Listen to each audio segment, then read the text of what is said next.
Students हम discuss करेंगे important news के बारे में और उससे रिलेटेड जो इन्फॉर्मेशन है हमारे यूपीएससी के एग्ज़ाम के पर्सपेक्टिव से इम्पोर्टेंट, उसको हम यहाँ पर डिस्कस करेंगे। First news is regarding the opposition का जो पॉलिटिकल पार्टीज है उनके एक अलायंस के पर्सपेक्टिव से है।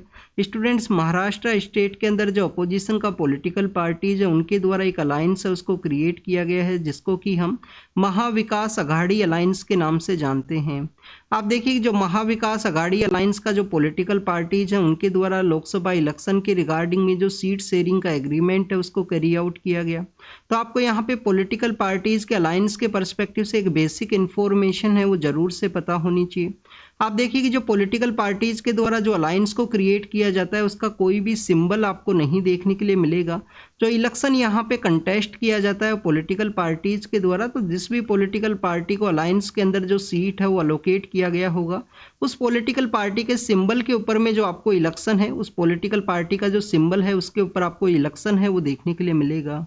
अगर हम बात करें स्टूडेंट्स अलायंस के रिगार्डिंग में पॉलिटिकल पार्टीज के पर्सपेक्टिव से, तो आप देखिए कि काफ़ी बार पॉलिटिकल पार्टीज के द्वारा प्री इलेक्शन फेज के अंदर किसी दूसरे अलायंस के अंदर आपको देखने के लिए मिलते हैं, और पोस्ट इलेक्शन फेज के अंदर में उनको जो डिफरेंट काइंड ऑफ बेनिफिट के पर्सपेक्टिव से अलग से जो अलायंस है उसके अंदर में आपको देखने के लिए मिलेंगे।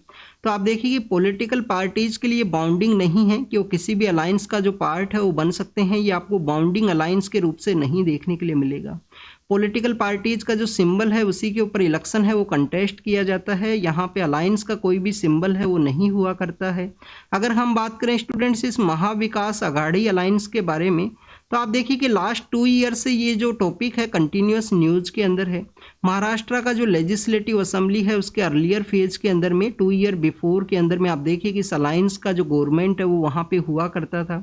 लेटर फेज के अंदर आपको देखने के लिए मिलेगा इस अलायंस का जो पॉलिटिकल पार्टीज है उसके अंदर जो डिफरेंट फैक्शंस है वो क्रिएट हुए हैं, और उन फैक्शंस के द्वारा अपोजिशन का जो पॉलिटिकल पार्टी है उसके साथ में मिलकर गवर्नमेंट है उसको फॉर्म किया गया। फिर लास्ट 2 ईयर से ये जो टॉपिक है वो क्यों न्यूज़ के अंदर है, आप देखिए कि ये टॉपिक इस वजह से न्यूज़ के अंदर है कि जो डिफरेंट फैक्शंस यहाँ पे क्रिएट हुए, पार्टी का जो आइडियोलॉजी है उसके अगेंस्ट में जाके जो अलग अलग फैक्शंस के द्वारा उनका जो डिस्क्वालिफिकेशन का जो पेटिशन है उसको फाइल किया गया था स्पीकर के पास में। आप देखिए कि स्पीकर के द्वारा डिसीजन नहीं लिया गया इनके डिस्क्वालिफिकेशन के रिगार्डिंग में, तो सुप्रीम कोर्ट के अंदर पॉलिटिकल पार्टीज के द्वारा अप्रोच किया गया था। उसके बाद में आपको जो डिफरेंट फैक्शंस है उसको रियल पॉलिटिकल पार्टी का जो सिंबल है वो किसको अलोकेट किया जाएगा, उसके रिगार्डिंग में भी आपको जो न्यूज़ है वो देखने के लिए मिलती है। फिर 2024 का जो जनवरी का मंथ है उस समय में आप देखिए कि यहाँ पे स्पीकर के द्वारा जो डिसीजन है उसको लिया गया था, इस फैक्शन को यहाँ पे जो रियल पॉलिटिकल पार्टी का जो सिंबल है उसको अलोकेट कर दिया गया, जो अलग अलग फैक्शंस यहाँ पे क्रिएट हुए थे उन्हीं को। तो उस वजह से भी ये टॉपिक न्यूज़ के अंदर में था। बाद में आपको इलेक्शन कमीशन का एक सिंबल का जो रूल है उसके बारे में भी आपको जानकारी होनी चाहिए कि 1968 का एक एक्ट है जिसके थ्रू इलेक्शन कमीशन के द्वारा जो पॉलिटिकल पार्टीज को जो सिंबल है उसको अलोकेट किया जाता है। अभी रिसेंटली ये जो सिंबल का जो रूल है वो न्यूज़ के अंदर में था, किसी जो रीजनल पॉलिटिकल पार्टी हैं जिनको कि एज ए रिकॉग्नाइज पार्टी के रूप से रिकॉग्नाइज किया गया है इलेक्शन कमीशन के द्वारा, रजिस्टर्ड तो है इलेक्शन कमीशन के पास में बट वो रिकॉग्नाइज भी पॉलिटिकल पार्टी हैं। तो आप देखिए उनके सिंबल की वजह से ये जो टॉपिक है वो न्यूज़ के अंदर में था। 1968 का एक एक्ट है जिसके थ्रू पॉलिटिकल पार्टीज को जो सिंबल है वो इलेक्शन कमीशन के द्वारा अलोकेट किया जाता है। तो स्टूडेंट्स ये पॉलिटिकल पार्टीज के अलायंस के बारे में हुआ। नेक्स्ट न्यूज़ के बारे में अगर हम डिस्कस करें इलेक्टोरल बॉन्ड स्कीम के पर्सपेक्टिव से है। आप देखिए कि इलेक्टोरल बॉन्ड स्कीम जो पॉलिटिकल पार्टीज के डोनेशन के पर्सपेक्टिव से लाया गया था, उसी इलेक्टोरल बॉन्ड स्कीम को सुप्रीम कोर्ट के द्वारा नल एंड वॉइड है वो डिक्लेयर किया गया है फरवरी के मंथ के समय में। अभी इलेक्टोरल बॉन्ड स्कीम की वजह से ये क्यों न्यूज़ के अंदर है, क्योंकि वहाँ पे सुप्रीम कोर्ट के द्वारा कहा गया था कि आपको यहाँ पे इलेक्शन कमीशन को जो कंप्लीट इन्फॉर्मेशन है उसको सबमिट करना है। किसके द्वारा इन्फॉर्मेशन सबमिट करना था इलेक्टोरल बॉन्ड के पर्सपेक्टिव से, एसबीआई के द्वारा। स्टेट बैंक ऑफ इंडिया क्योंकि स्टूडेंट्स वो सोल अथॉरिटी था इलेक्टोरल बॉन्ड को इश्यू करने के पर्सपेक्टिव से, वही एक फाइनेंशियल इंस्टीट्यूशन आपको देखने के लिए मिलता है जिसके द्वारा इलेक्टोरल बॉन्ड है उसको इश्यू किया गया था। तो बेसिकली यहाँ पे रिवील हुआ है, काफ़ी सारी इन्फॉर्मेशन सामने आई हैं। एक तो आप देखिए कि यहाँ पे जो बिजनेस एंटिटी है उसको पहले अर्लियर फेज के अंदर में 7.5% जो प्रॉफिट है वही यहाँ पे इलेक्शन के रिगार्डिंग में या पॉलिटिकल पार्टीज को डोनेट है वो किया जा सकता है। ऐसा जो कैपिंग है वो आपको देखने के लिए मिलता था, बट इसको फाइनेंस एक्ट के थ्रू में इसको अमेंड किया गया था कि जो लास्ट 3 ईयर के अंदर में जो फाइनेंस जो बेनिफिट है जो 7.5% के आसपास ही पॉलिटिकल पार्टीज को डोनेट किया जाता है, इस लिमिटेशन को रिमूव किया गया स्टूडेंट, जब इलेक्टोरल बॉन्ड स्कीम है वो एग्जिस्टेंस के अंदर आता है उसके बाद में। बट आप देखिए कि यहाँ पे कंपनीज एक्ट 2013 का एक कंपनीज एक्ट है, उसके थ्रू एक प्रोविजन आपको देखने के लिए मिलेगा।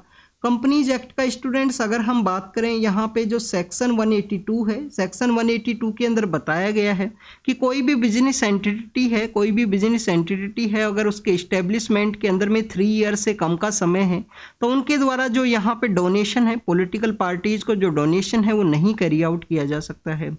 और इस सेक्शन को बेसिकली रिमूव भी नहीं किया गया था, अमेंड भी नहीं किया गया था, ओनली जो ये प्रॉफिट का जो अमेंडमेंट है वो आपको देखने के लिए मिलता है कि जो कैपिंग है उसको रिमूव कर दिया गया था। तो एक पनिशेबल ऑफेंस है वो बताया गया है 20 के आसपास ऐसी कंपनीज है जिनके द्वारा उनका जो इस्टेब्लिशमेंट का जो समय है वो लेस देन द 3 ईयर का है और उनके द्वारा जो पॉलिटिकल पार्टीज को जो डोनेशन है वो कैरी आउट किया गया। तो स्टूडेंट्स ये आपको पता होना चाहिए, कंपनीज एक्ट 2013 के अंदर में ये प्रोविजन है कि पनिशेबल ऑफेंस अगर किसी भी बिजनेस एंटिटी का जो इस्टेब्लिशमेंट का समय है 3 ईयर से कम का है तो उनके द्वारा जो डोनेशन है वो नहीं कैरी आउट किया जा सकता है। नेक्स्ट अगर हम बात करें स्टूडेंट्स, आप देखिए कि इलेक्शन कमीशन के द्वारा सेंट्रल बोर्ड ऑफ जो डायरेक्ट टैक्सेज है उनसे कुछ इन्फॉर्मेशन है वो मांगा गया है। इन्फॉर्मेशन ये है कि ये हमारे जो मिनिस्टर हैं जिनके द्वारा केरल से इलेक्शन है जो कंटेस्ट किया जाएगा त्रिवेंद्रपुरम सीट से, आपको एक तो आपके यहाँ पे जो केरल का जो मैप है वो पता होना चाहिए। त्रिवेंद्रपुरम कंप्लीटली सदर्न पार्ट के अंदर आपको देखने के लिए मिलता है। जो केरल स्टेट का मैप जब आप देखोगे स्टूडेंट तो आपको कंप्लीटली सदर्न पार्ट के अंदर में तो त्रिवेंद्रपुरम जो सिटी है, कैपिटल सिटी है, वो आपको देखने के लिए मिलेगा। केरल और भी काफ़ी वजह से न्यूज़ के अंदर होता है स्टूडेंट्स। लोकेशन के पर्सपेक्टिव से अगर हम बात करें, काफ़ी सारी ऐसी सिटीज़ हैं जो आपको के नाम की वजह से देखने के लिए मिलेगी, जैसे कि कोझिकोड है, कासरगोड है, कोल्लम है, कोटायम है, ऐसी काफ़ी सारी सिटीज़ हैं जो आपको के नाम से देखने के लिए मिलती हैं केरल के अंदर में। तो आप एक बार हमने आपको एक होमवर्क भी दिया था, होमवर्क यही था कि आपको उन सिटीज़ को अरेंज करना है नॉर्थ से साउथ के अंदर में। कोची नाम का जो सिटी है, कोलम नाम का जो सिटी है, कोटायम नाम का जो सिटी है। कोटायम किस वजह से न्यूज़ के अंदर होता है स्टूडेंट्स, क्योंकि वहाँ पे रबर बोर्ड ऑफ इंडिया का हेडक्वार्टर आपको देखने के लिए मिलता है। कोझिकोड के बारे में अगर हम बात करें तो आप देखिए कि यूनेस्को का जो क्रिएटिव सिटीज़ का नेटवर्क है उसके अंदर में इंडिया का फर्स्ट सिटी है जिसको एज ए लिटरेचर सिटी के रूप से रिकॉग्नाइज किया गया है। वर्ल्ड का कौन सा सिटी है जो फर्स्ट लिटरेचर सिटी के रूप से रिकॉग्नाइज हुआ था स्टूडेंट्स, ये आप कमेंट सेक्शन के अंदर बताना, आपका होमवर्क है। क्योंकि आप देखिए कि 2004 के समय में यूनेस्को का जो क्रिएटिव सिटीज़ नेटवर्क है उसको क्रिएट किया गया। उसके बाद में इंडिया की काफ़ी सारी सिटीज़ इसके अंदर ऐड हुई हैं। जयपुर भी है, जयपुर के अलावा आप देखिए कि चेन्नई भी है, बनारस भी है, बनारस के अलावा हैदराबाद है, मुंबई है, ऐसी काफ़ी सिटीज़ आपको देखने के लिए मिलेंगी। लेटर फेज के अंदर श्रीनगर को भी ऐड किया गया था स्टूडेंट्स इसी क्रिएटिव सिटी नेटवर्क के अंदर में। और अभी रिसेंटली 2 सिटीज़ को ऐड किया गया है, वो कौन सी हैं? ग्वालियर है, उसको म्यूजिक का कैटेगरी के अंदर ऐड किया गया। और जो कोझिकोड नाम का जो सिटी है वो केरल के नॉर्दर्न पार्ट के अंदर सिचुएटेड है, उसको ऐड किया गया है जी लिटरेचर सिटी के रूप से। वर्ल्ड का कौन सा सिटी है जो लिटरेचर सिटी है, ये आपका होमवर्क है, आपको कमेंट सेक्शन के अंदर बताना है। हमने इसको न्यूज़ को क्यों डिस्कस किया, क्योंकि त्रिवेंद्रपुरम से कंटेस्ट कर रहे हैं हमारे जो मिनिस्टर सर हैं वो वहाँ पे उनके एफिडेविट के अंदर में कुछ जो बेसिकली कंप्लेंट है वो किया गया था अपोजिशन की पार्टी के द्वारा कि उनके द्वारा जो गलत इन्फॉर्मेशन है वो बताया गया है। तो यहाँ पे इलेक्शन कमीशन के द्वारा जो central bureau of direct taxes है, central board of direct taxes है, उनसे इन्फॉर्मेशन है वो मांगा गया है। अगर हम बात करें स्टूडेंट्स, क्या यहाँ पे जो कैंडिडेट है उसके द्वारा रॉन्ग इन्फॉर्मेशन अगर दी जाती है तो क्या वो पनिशेबल ऑफेंस है? स्टूडेंट्स यहाँ पे आपको रिप्रेजेंटेशन ऑफ पीपल्स एक्ट 1951 का सेक्शन 125A के बारे में पता होना चाहिए।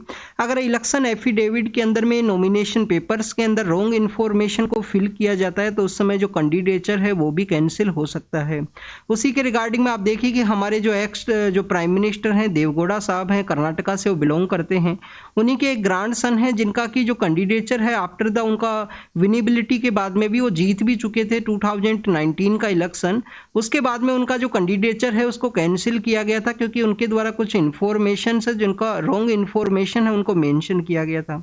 बट क्या कैंडिडेट के द्वारा कंप्लीट इन्फॉर्मेशन बताया जाएगा, उसके फैमिली मेंबर्स, उसके ऊपर जो डिपेंडेंट पर्सन्स हैं, जो उनके फैमिली मेंबर्स हैं, उनके पास में कितना प्रॉपर्टी है, मूवेबल प्रॉपर्टी कहाँ पे है, जब कंप्लीट इन्फॉर्मेशन कैंडिडेट को देना जरूरी है। तो इसके रिगार्डिंग में आप देखिए कि सुप्रीम कोर्ट के द्वारा ऑब्जर्व किया गया है कल ही कि यहाँ पे कैंडिडेट को भी राइट टू प्राइवेसी है, किसी भी एक कैंडिडेट है उसको भी राइट टू प्राइवेसी है और उसके द्वारा कंप्लीट इन्फॉर्मेशन देना जरूरी नहीं है कि जो उसके पोजीशन के अंदर हैं, जो प्रॉपर्टीज़ हैं, कौन कौन से एरिया के अंदर प्रॉपर्टी है। आपको काफ़ी बार एफिडेविट्स के अंदर ये जो कंप्लीट इन्फॉर्मेशन है वो देखने के लिए मिलती है। काफ़ी बार यहाँ पे कैंडिडेचर है उसको भी कैंसिल करने के बारे में कहा जाता है कि उनके द्वारा कंप्लीट इन्फॉर्मेशन को एक फॉर्म होता है नॉमिनेशन के अंदर में कि उसको यहाँ पे नहीं मेंशन किया गया। यहाँ पे आपके लिए एक होमवर्क है। होमवर्क ये है कि आप देखिए कि जो पर्सन सिलेक्शन कंटेस्ट करते हैं उनके द्वारा भी ओथ है वो ली जाती है, रिटर्निंग ऑफिसर्स के द्वारा इनको एक ओथ है वो दिलवाई जाती है, स्टूडेंट्स उसके ऊपर ये साइन करते हैं। तो आप देखिए कि जो इनके द्वारा जो ओथ ली जाती है, जो कैंडिडेट्स हैं यहाँ पे इलेक्शन के, इसके रिगार्डिंग में जो मेंशन है वो आपको किस शेड्यूल के अंदर देखने के लिए मिलेगा।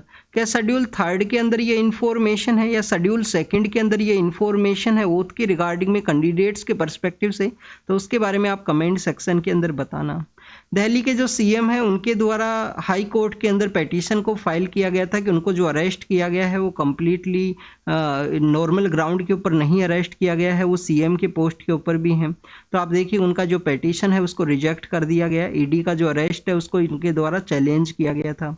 कहाँ पे हैं प्रेजेंटली दिल्ली के जो सीएम हैं? तिहाड़ जेल के अंदर हैं, प्रिजन के अंदर हैं। प्रिजन के बारे में जब भी हम रीड करते हैं तो आपको कुछ इन्फॉर्मेशन पता होनी चाहिए कि प्रिजन जो है वो एक स्टेट सब्जेक्ट है। बट काफ़ी बार मिनिस्ट्री ऑफ होम अफेयर्स के द्वारा एक मैनुअल है उसको रिलीज किया जाता है जो लास्ट टाइम 2016 के समय किया गया था कि एक प्रिजन से यूनिफॉर्म जो प्रिजन मैनेजमेंट का जो कॉन्सेप्ट है वो इंडिया के अंदर होना चाहिए। प्रिजन जो सब्जेक्ट है वो स्टेट लिस्ट के अंदर आपको देखने के लिए मिलेगा, तो ये भी आपको जानकारी होनी चाहिए। नेक्स्ट अगर हम बात करें बॉर्डर एरिया के लिए मार्च है वो निकाला गया था, वहाँ पे लेह का जो अपेक्स अथॉरिटीज है, लेह का जो अपेक्स बॉडी है उनके द्वारा। और इसके अलावा आप देखिए कि एक्टिविस्ट हैं जिनको 3 इडियट नाम का जो मूवी है उसके अंदर भी उनको शो किया गया था। बेसिक डिमांड क्या है लद्दाख के जो पर्सन्स हैं उनका? बेसिक डिमांड यही है, देखिए कि ये बोर्ड के अंदर जो दिखाया गया 6 शेड्यूल उनका बेसिक डिमांड है। स्टेटहुड को रिस्टोर किया जाए, इनको जो 6 शेड्यूल है उसके अंदर में ऐड किया जाए। 6 शेड्यूल के बारे में जब भी हम रीड करते हैं स्टूडेंट तो आप देखिए कि आपको 6 शेड्यूल के बारे में पता होना चाहिए। प्रेजेंट समय में कितने स्टेट्स हैं 6 शेड्यूल के अंदर में? 4 है।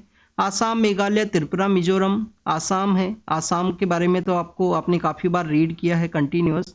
आसाम के अलावा अगर हम बात करें मेघालय है, मेघालय को कल ही हमने न्यूज़पेपर के अंदर रीड किया था। वहाँ पे ऑर्गेनिक जो फार्मिंग का जो लैंड है वो बेसिकली दिखाया गया था। ऑर्गेनिक हमारा कौन सा स्टेट है? वैसे सिक्किम आपको ऑर्गेनिक स्टेट देखने के लिए मिलेगा। और परंपरागत कृषि एक योजना है वो भी आपको देखने के लिए मिलती है ऑर्गेनिक फार्मिंग के पर्सपेक्टिव से। आसाम, मेघालय है, त्रिपुरा है स्टूडेंट, त्रिपुरा है। त्रिपुरा के अलावा आप देखिए कि जो मिजोरम है, त्रिपुरा के अलावा कौन सा है स्टूडेंट्स? मिजोरम है। अब आपको यहाँ पे एक जानकारी होनी चाहिए, मिजोरम जो फार ईस्ट के अंदर में कंप्लीट सदर्न पार्ट के अंदर है मिजोरम। सबसे टॉप पे कौन है? अरुणाचल प्रदेश है। फार ईस्ट का जो सदर्न पार्ट है उसके अंदर में आपको मिजोरम देखने के लिए मिलेगा। इन दोनों को हमने क्यों रीड किया? आप देखिए कि ये दोनों को जो यूनियन टेरिटरी बनाया गया था, जब नॉर्थ ईस्ट का जो मैप है वो चेंज होता है, जब इनको यूनियन टेरिटरी बनाया जाता है 1972 के समय में। और बाद में इन दोनों को फार ईस्ट के अंदर सबसे टॉप के ऊपर जो अरुणाचल प्रदेश है, फार ईस्ट के अंदर में जो सबसे डाउन के ऊपर कौन है? मिजोरम है। आप देखिए कि इनको यूनियन टेरिटरी उस समय बना दिया गया, बाद में इनको स्टेटहुड दिया जाता है गोवा के साथ में। गोवा के साथ में इनको स्टेटहुड दिया गया था 1987 के समय में। यहाँ पे हम बात कर रहे हैं लद्दाख के बारे में।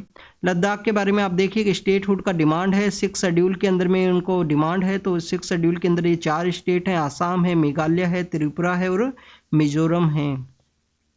सोनम वांगचुक के द्वारा वहाँ पे किया गया है। वो एक एक्टिविस्ट पर्सन है, क्लाइमेट एक्टिविस्ट आपको देखने के लिए मिलते हैं लद्दाख के अंदर में। नेक्स्ट अगर हम बात करें अटारी बॉर्डर के पर्सपेक्टिव से है। आप देखिए कि पाकिस्तान के साथ में हम जो बॉर्डर शेयर करते हैं उसको अटारी के नाम से जाना जाता है। वो विलेज है अटारी का। और पाकिस्तान का जो लाहौर नाम का जो सिटी है, अटारी से अराउंड द 23 से 24 के आसपास किलोमीटर का जो डिस्टेंस है वो आपको देखने के लिए मिलेगा। हमारा जो अमृतसर सिटी है, अमृतसर से आप देखिए बॉर्डर एरिया के लिए जब आप जाते हो तो उसको अटारी का नाम दिया गया है। वहाँ पे ड्रग जो ट्रैफिकिंग है उससे रिलेटेड कुछ पर्सन है उनको पकड़ा गया है, उनको नैब किया गया है। एग्जाम के पर्पज से क्या इंपॉर्टेंट है, एक तो आपको यहाँ पे पता होना चाहिए इंटीग्रेटेड चेक पोस्ट है वो भी सिचुएटेड है हमारा। काफ़ी सारे बॉर्डर एरियाज के अंदर में जो इंटीग्रेटेड चेक पोस्ट है वो लगाए जाते हैं इंडियन अथॉरिटीज़ के द्वारा, तो वहाँ पे आपको एक इंटीग्रेटेड चेक पोस्ट है वो देखने के लिए मिलेगा। नेक्स्ट आप देखिए कि अटारी इंडियन एरिया का जो रीजन है उसको अटारी के नाम से जानते हैं। पाकिस्तान की तरफ जो एरिया है उसको कि हम वाघा के नाम से जानते हैं। काफ़ी बार आपने वाघा बॉर्डर का नाम सुना होगा, बट वो अटारी इंडिया के पर्सपेक्टिव से उसको अटारी बॉर्डर के नाम से भी जाना जाता है। नेक्स्ट आप देखिए कि ड्रग यहाँ पे लाया गया, कहाँ से लाया गया, अफगानिस्तान से ड्रग लाया गया है, पाकिस्तान आया, पाकिस्तान से फिर यहाँ पे जो ड्रग ट्रैफिकिंग है उसको कैरी आउट किया गया। पर्सन को अरेस्ट किया गया है तरन तारण नाम का जो डिस्ट्रिक्ट है वहाँ से। एग्जाम के पर्पज से क्या इंपॉर्टेंट है, एग्जाम के पर्पज से इंपॉर्टेंट है यहाँ पे आपको एक गोल्डन क्रिसेंट है, गोल्डन जो क्रिसेंट है उसके बारे में जानकारी होनी चाहिए। गोल्डन क्रिसेंट को जब भी आपको याद करना है आप यहाँ पे एपीआई के नाम से याद कर सकते हो, या आईएपी की नाम से इसको याद कर सकते हो कि ईरान है, ईरान से ये ड्रग आता है, ईरान से ये अफगानिस्तान के अंदर जाता है, अफगानिस्तान से ये पाकिस्तान के लिए आता है। तो इसको गोल्डन क्रिसेंट के नाम से जानते हैं, जो ड्रग ट्रैफिकिंग की वजह से काफ़ी बार न्यूज़ के अंदर आपको देखने के लिए मिलेगा। आप देखिए कि ईस्टर्न पार्ट ऑफ एशिया के अंदर भी एक यहाँ पे ड्रग के रिगार्डिंग में एक ड्रग ट्राइंगल है, गोल्डन ट्राइंगल के नाम से। ये गोल्डन क्रिसेंट है, ये गोल्डन ट्राइंगल है। इस गोल्डन ट्राइंगल के अंदर में आपको कौन कौन से कंट्री देखने के लिए मिलेंगे, म्यांमार का जो ईस्टर्न पार्ट है, म्यांमार का जो ईस्टर्न पार्ट है वो आपको देखने के लिए मिलता है। इसके अलावा स्टूडेंट्स लाओस है, लाओस नाम का जो कंट्री है, थाईलैंड है, थाईलैंड है, म्यांमार है, लाओस है, थाईलैंड है। ये 3 कंट्री हैं जो कि आपको बेसिकली यहाँ पे जो गोल्डन ट्राइंगल है ड्रग ट्रैफिकिंग के पर्सपेक्टिव से ईस्टर्न पार्ट ऑफ एशिया के अंदर देखने के लिए मिलेगा। और ये आपको कहाँ पे देखने के लिए मिलता है, ये आपको देखने के लिए मिलता है students western part of Asia के अंदर में, जिसमें अफगानिस्तान तो आप देखिए कि वेस्टर्न एशिया और ईस्टर्न एशिया, इसके अलावा जो नॉर्दर्न एशिया और सदर्न एशिया है उसका कंप्लीटली जो क्रॉस रोड्स है वहाँ पे वो सिचुएटेड है अफगानिस्तान। नेक्स्ट अगर हम बात करें, कलकत्ता हाई कोर्ट के द्वारा सीबीआई इंक्वायरी के बारे में कहा गया है कि जो गोरखालैंड टेरिटोरियल एडमिनिस्ट्रेशन का एरिया है उसके अंदर में कुछ स्कैम्स है वो सामने आए हैं रिक्रूटमेंट के अंदर में, उसी के रिगार्डिंग में सीबीआई के द्वारा इन्वेस्टिगेशन किया जाए, उसको जांच किया जाए। अब आप देखिए कि आपको सीबीआई के द्वारा जब भी इन्वेस्टिगेशन किया जाता है तो उसके पर्सपेक्टिव से भी बेसिक इन्फॉर्मेशन पता होनी चाहिए। जब भी सीबीआई के बारे में रीड करते हैं आपको क्या क्या जानकारी होनी चाहिए, सबसे पहले पता होना चाहिए सीबीआई एज ए अथॉरिटी को कौन से एक्ट के थ्रू क्रिएट किया गया, कौन से एक्ट के थ्रू इसको क्रिएट किया गया है स्टूडेंट्स। वर्ल्ड वॉर सेकेंड के समय में एक Delhi special police establishment act आपको देखने के लिए मिलता है। Delhi special police establishment act है 1946 का, उसके थ्रू सीबीआई है उसको क्रिएट किया गया था। संतानम कमेटी हुआ करता था 1962 के समय में, संतानम कमेटी आपको देखने के लिए मिलता है। करप्शन को यहाँ पे इन्वेस्टिगेट करना था, क्योंकि वर्ल्ड वॉर सेकंड के समय भी जो करप्शन का जो इंसिडेंट है वो हुआ था वर्ल्ड वॉर सेकंड के समय भी, तो उसी वजह से इस एक्ट को बनाया गया, उसी के थ्रू आपको सीबीआई देखने के लिए मिलता है। सीबीआई के द्वारा जब भी स्टेट्स के अंदर में इन्वेस्टिगेशन को कैरी आउट किया जाता है तो उस समय में आपको स्टेट्स का जो कंसेंट है वो देखने के लिए मिलता है, जो कि आपको Delhi special police establishment act का सेक्शन 6 के अंदर में जो जनरल कंसेंट का जो कॉन्सेप्ट है वो देखने के लिए मिलेगा। जनरल कंसेंट स्टेट्स के द्वारा कितने दिनों के लिए दिया जाता है स्टूडेंट, 6 मंथ के रिगार्डिंग में आपको जनरल कंसेंट है वो देखने के लिए मिलता है। 6 मंथ के लिए दिया जाएगा, फिर उसको रिन्यू कर दिया जाता है। लास्ट 4 to 5 ईयर्स के अंदर में ये टॉपिक काफ़ी बार न्यूज के अंदर है। न्यूज में इस वजह से है कि काफ़ी सारे स्टेट्स के द्वारा सीबीआई का जो उनके द्वारा एलिगेशंस लगाया गया कि सेंट्रल गवर्नमेंट के द्वारा सीबीआई को मिसयूज किया जाता है, उनके द्वारा सीबीआई को जो जनरल कंसेंट है वो नहीं दिया गया स्टूडेंट्स, उनको जनरल कंसेंट है वो रोक लिया गया। इसी वजह से ये टॉपिक आपको न्यूज़ के अंदर देखने के लिए मिलता है। बट आप देखें कि स्टेट्स के द्वारा अगर यहाँ पे सीबीआई को जनरल कंसेंट वो नहीं दिया गया है तो क्या वहाँ पे इन्वेस्टिगेशन नहीं होगा? इन्वेस्टिगेशन तो होगा स्टूडेंट्स वहाँ पे। कैसे कैसे हो सकता है? एक तो हाई कोर्ट के द्वारा परमिशन कर दिया जाए कि इसका इंक्वायरी सीबीआई के द्वारा ही किया जाएगा। इसके अलावा सुप्रीम कोर्ट के अंदर कह दिया जाए कि इसका जो इंक्वायरी है वो सीबीआई के द्वारा ही होगा, तो उस समय में स्टेट का जो जनरल कंसेंट है उसका रिक्वायरमेंट नहीं है। नेक्स्ट अगर हम बात करें यूनियन टेरिटरीज के अंदर भी क्या यहाँ पे जनरल कंसेंट का रिक्वायरमेंट है? कोई भी रिक्वायरमेंट नहीं है। सीबीआई के द्वारा किया जा सकता है इन्वेस्टिगेशन वहाँ पे। गोरखालैंड टेरिटोरियल एडमिनिस्ट्रेशन के बारे में डिस्कस किया गया है, तो ऑटोनोमस डिस्ट्रिक्ट के बारे में आपको यहाँ पे ऑटोनोमस एरिया के बारे में आर्टिकल 244 के पर्सपेक्टिव से ज़रूर से रीड कर लेना, ये आपका होमवर्क है। हीट वेव का सिचुएशन देखने के लिए मिला है रायलसीमा का जो एरिया है, सदर्न पार्ट ऑफ जो आपको आंध्र प्रदेश के अंदर देखने के लिए मिलता है, वहाँ पे हीट वेव का सिचुएशन क्रिएट हुआ है। हीट वेव का सिचुएशन क्या है? हिली एरियाज़ के अंदर में 30% टेम्परेचर पहुँचे, ग्राउंड एरियाज़ के अंदर 40% टेम्परेचर पहुँचे। अनप्रेसिडेंट यहाँ पे जो टेम्परेचर का राइज है वो 4 डिग्री से लेकर 6 डिग्री तक का जो राइज है वो देखने के लिए मिले। उसी को हीट वेव का जो सिचुएशन है उसकी को यहाँ पे जो हीट वेव की सिचुएशन के अंदर काउंट किया जाता है आईएमडी का जो टेम्परेचर का पैरामीटर है उसके बेसिस पे। और भी काफ़ी सारे ऐसे क्राइटेरियाज हैं हीट वेव के रिगार्डिंग में, उनको भी आप रीड करना। आपको हीट वेव के बारे में और भी जानकारी यहाँ पे ये होना चाहिए कि आईएमडी के द्वारा बताया गया था कि इलेक्शन का जो समय है, इस साल हमारे यहाँ पे जनरल इलेक्शंस है, उसका प्रिपरेशन चल रहा है, पॉलिटिकल पार्टीज रैलीज कर रही हैं। हीट वेव का सिचुएशन देखने के लिए मिलेगा, तो कैंडिडेट्स के ऊपर में जो पर्सनस यहाँ पे शामिल होते हैं मीटिंग्स के अंदर में, उनके ऊपर जो हीट वेव का इम्पैक्ट है वो देखने के लिए मिल सकता है। ऐसे कुछ एडवाइजरी जारी किए गए थे आईएमडी के द्वारा। आईएमडी को कब इस्टेब्लिश किया गया था स्टूडेंट्स? ये कॉलोनियल एरा के समय से आपको आईएमडी देखने के लिए मिलता है, तो इसको इस्टेब्लिश कब किया गया था? कौन सा मिनिस्ट्री के अंडर में आता है?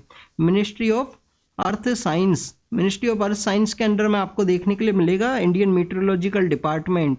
इस्टेब्लिश कब किया गया वो आप कमेंट सेक्शन के अंदर बता देना, ये आपको रीड भी करना चाहिए। आपको काफ़ी सारे ऐसे इंस्टीट्यूशंस के बारे में पता होना चाहिए जिनका इस्टेब्लिशमेंट कॉलोनियल एरा के समय है, जैसे कि archaeological survey of India. Question भी पूछा गया है इसका तो यूपीएससी ने 2019 के समय में कि archaeological survey of India Alexander Cunningham के द्वारा स्टार्ट किया गया था। 1861 के समय किया गया, 1875 के समय में, ये भी आपको पता होना चाहिए। तो यहाँ पे इस्टेब्लिशमेंट ईयर के बारे में पता होना चाहिए। एक मैं आपको यहाँ पे एक सजेस्ट करता हूँ कि इंडिया का जब भी देखिए कि कोई भी एरिया को चेंज किया गया, किसी स्टेट को चेंज किया गया, तो इंडिया का जो मैप जिस एजेंसी के द्वारा पब्लिश किया जाता है उसको कि हम सर्वे ऑफ इंडिया के नाम से जानते हैं, उसको हम सर्वे ऑफ इंडिया के नाम से जानते हैं। तो सर्वे ऑफ इंडिया नाम का जो इंस्टीट्यूशन है ना, इसका जो इस्टेब्लिशमेंट आपको 1767 के समय देखने के लिए मिलता है। 10 year after the battle of Plassey. Battle of Plassey कब हुआ था? 1757 के समय में।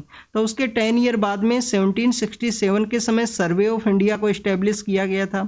अभी ये जो सर्वे ऑफ इंडिया कब न्यूज़ के अंदर था लास्ट टाइम? आप देखिए कि ये न्यूज़ के अंदर था, एक स्वामित्व स्कीम चलाई गई थी, जिसमें स्वामित्व स्कीम के अंदर जो प्रॉपर्टी कार्ड्स हैं वो दिए गए थे। 3-4 मिनिस्ट्रीज का कोलोब्रेशन के थ्रू वो चला था, उसमें सर्वे ऑफ इंडिया का जो नाम है वो भी आया था।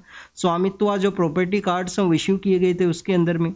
नेक्स्ट अगर हम बात करें क्लीन इन्वायरमेंट के पर्सपेक्टिव से है, आप देखिए कि रिसेंटली यहाँ पे हमारे सुप्रीम कोर्ट के द्वारा कहा गया कि किसी भी पर्सन को राइट नहीं है, किसी भी पर्सन का बेसिक अधिकार है कि उनको यहाँ पे क्लीन इन्वायरमेंट के अंदर ही रहना है। राइट है वहाँ पे कि free from the adverse impact of the climate change, कि जो क्लाइमेट चेंज का जो एडवर्स इम्पैक्ट है उससे उनको फ्री रहना है, ये उनका बेसिक राइट है, वो बताया गया है जो पार्ट ऑफ फंडामेंटल राइट के रूप से। सुप्रीम कोर्ट के द्वारा ऑब्जर्व किया गया आर्टिकल 14 के पर्सपेक्टिव से कि आर्टिकल 14 के अंदर जो इक्वलिटी है ऐसे ही इन्वायरमेंटल इक्वलिटी भी होना चाहिए। आर्टिकल 21 जो राइट टू लाइफ है उसके पर्सपेक्टिव से भी यहाँ पे डिस्कस किया गया है कि उनका जो राइट टू लाइफ है उसके रिगार्डिंग में कोई भी एडवर्स इम्पैक्ट है वो नहीं होना चाहिए क्लाइमेट चेंज का उनके रिगार्डिंग में।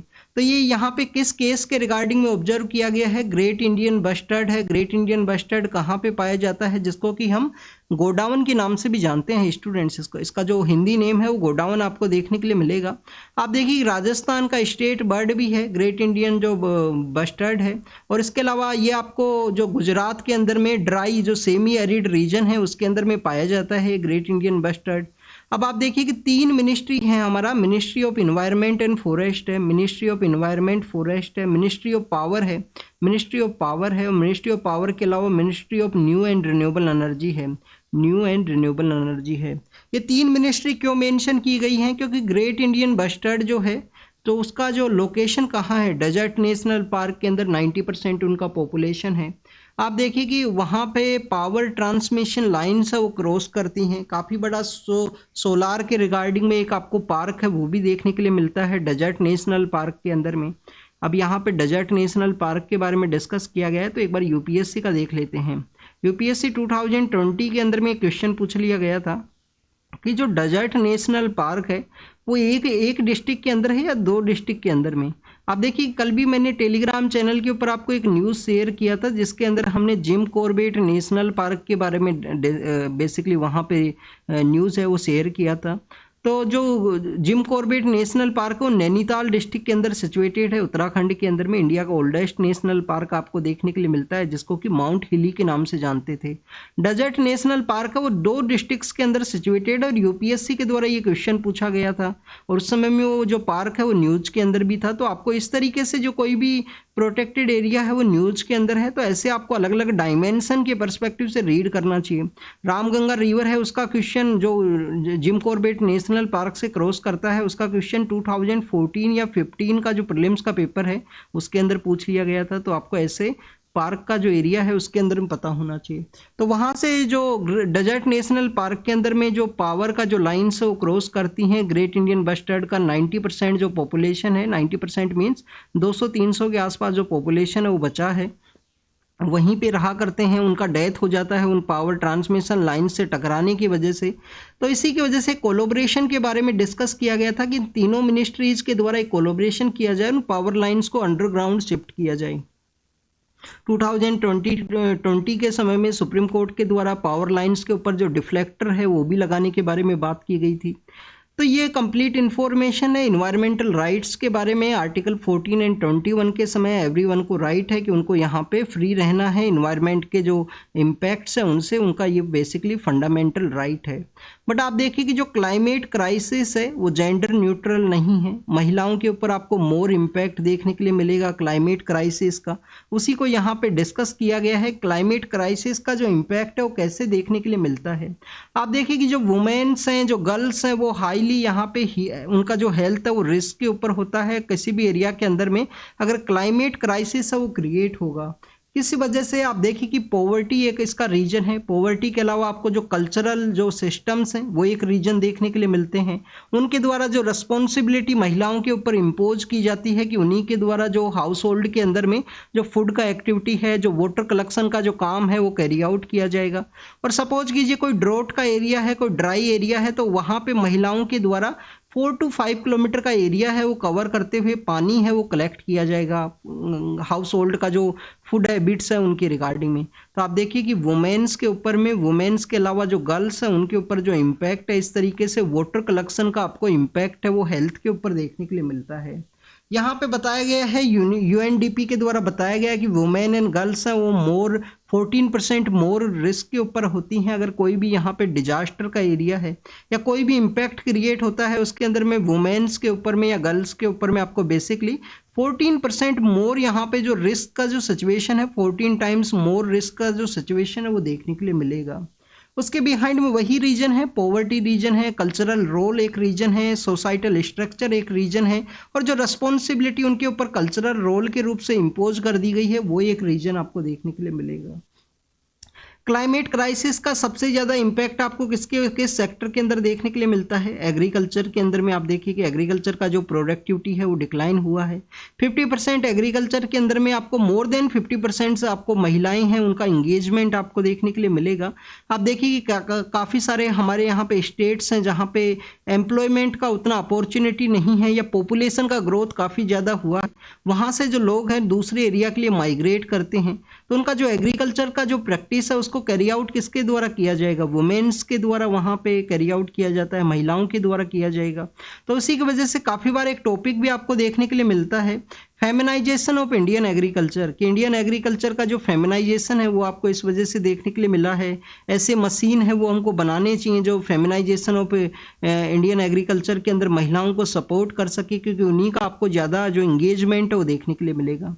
तो आप देखिए कि क्लाइमेट क्राइसिस की वजह से एग्रीकल्चर सेक्टर के अंदर जो वुमेन्स का रोल है उनके ऊपर इम्पैक्ट इस वजह से देखने के लिए मिला है, क्योंकि वहाँ पे बेसिकली प्रोडक्टिविटी डिक्लाइन हुई है, वही उस वर्क के अंदर इंगेज हैं।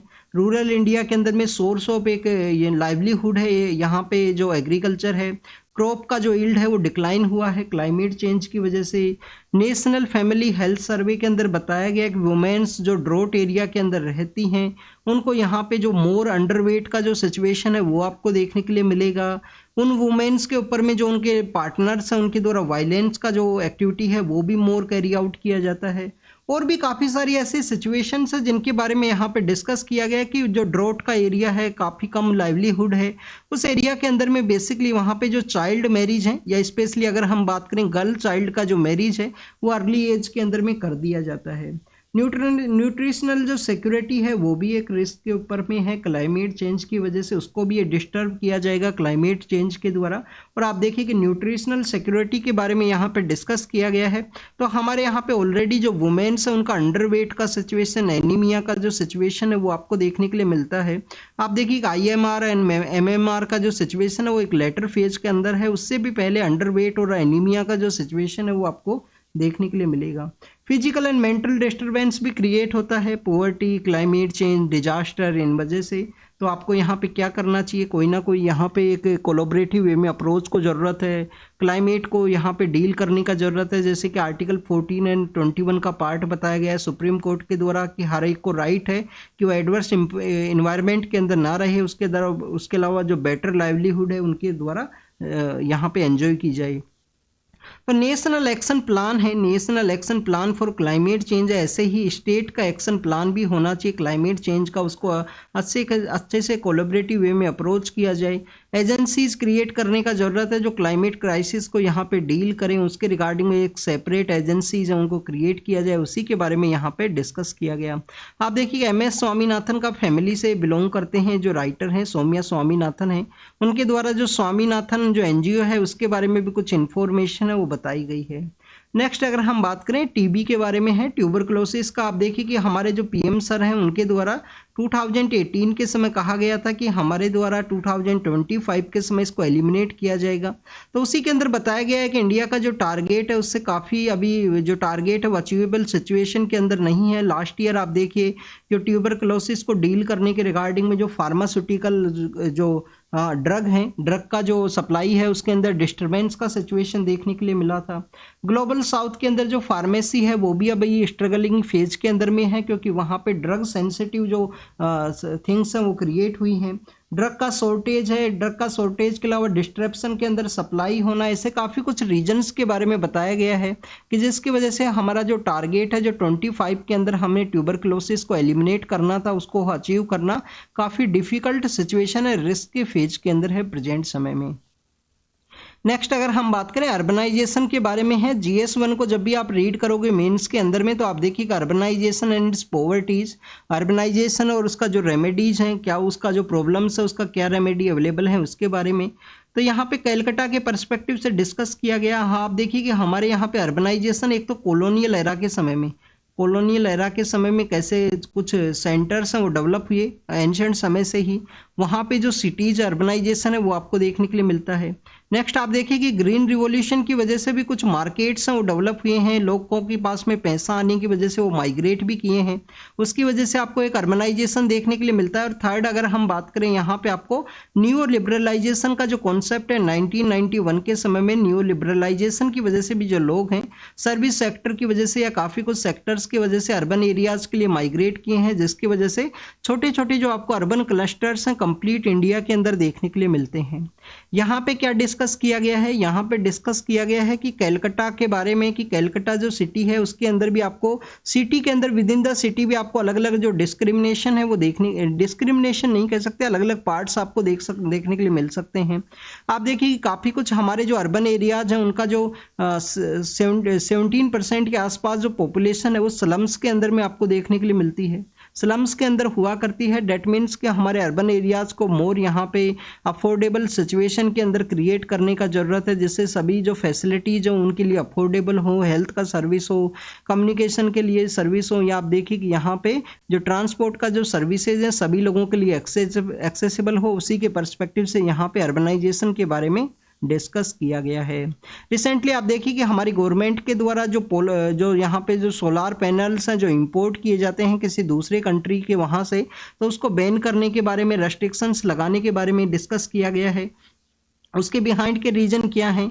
आप देखिए कि 2019 के समय भी ऐसी गाइडलाइंस उनको निकाला गया था कि जो भी यहाँ पे सोलार पैनल्स है वो क्रिएट किए जाते हैं उन कंपनीज के द्वारा, अलाउ किया जाए कि बाहर का जो अथॉरिटीज है वो उनको एग्जामिन कर सके। वो एग्जामिन ये किए कि उनके द्वारा यहाँ पे जो सोलार पैनल्स हैं, यहाँ पे जो इंडिया के अंदर जो सोलार पैनल्स हैं उनका मैन्युफैक्चरिंग किया जाता है या बाहर से जो सामान लाने के बाद में उसको यहाँ पे असेंबल किया जाता है। तो उसी के रिगार्डिंग में इंस्पेक्शन के बारे में डिस्कस किया गया था। अभी इंपोर्ट के ऊपर में जो रेस्ट्रिक्शंस है वो लगाए गए हैं सोलार पैनल्स के रिगार्डिंग में।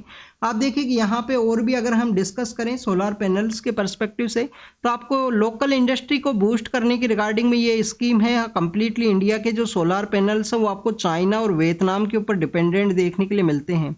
चाइना और वियतनाम के ऊपर जो डिपेंडेंसी है वो प्रेजेंट समय में देखने के लिए मिलती है। प्रोडक्शन लिंक इंसेंटिव स्कीम है वो लॉन्च किया गया था गवर्नमेंट के द्वारा। लोकलाइजेशन यहाँ पे प्रोडक्शन है उसको कैसे बूस्ट किया जाए, लोकल जो इंडस्ट्री है उसको कैसे डेवलप किया जाए। और यहाँ पे अगर हम बात करें इंटरनेशनल जो एनर्जी एजेंसी है उसके द्वारा डिस्कस किया गया है स्टूडेंट्स के इंडिया का टारगेट है 500 गीगावाट के आसपास कैपेसिटी का नॉन फॉसिल फ्यूल बेस यहाँ पे जो एनर्जी है उसको डेवलप करना है 2030 तक में। नेक्स्ट, अगर हमने कैंडिडेट का जो प्राइवेसी है सभी इंफॉर्मेशन देना जरूरी नहीं है, उनके पोजीशन के अंदर में उनका मूवेबल प्रॉपर्टी कितना है, ये सुप्रीम कोर्ट के द्वारा रूल कहा गया। और ये आप देखिए कि करप्ट प्रैक्टिस का जो पार्ट है वो यहाँ पे नहीं माना जाएगा।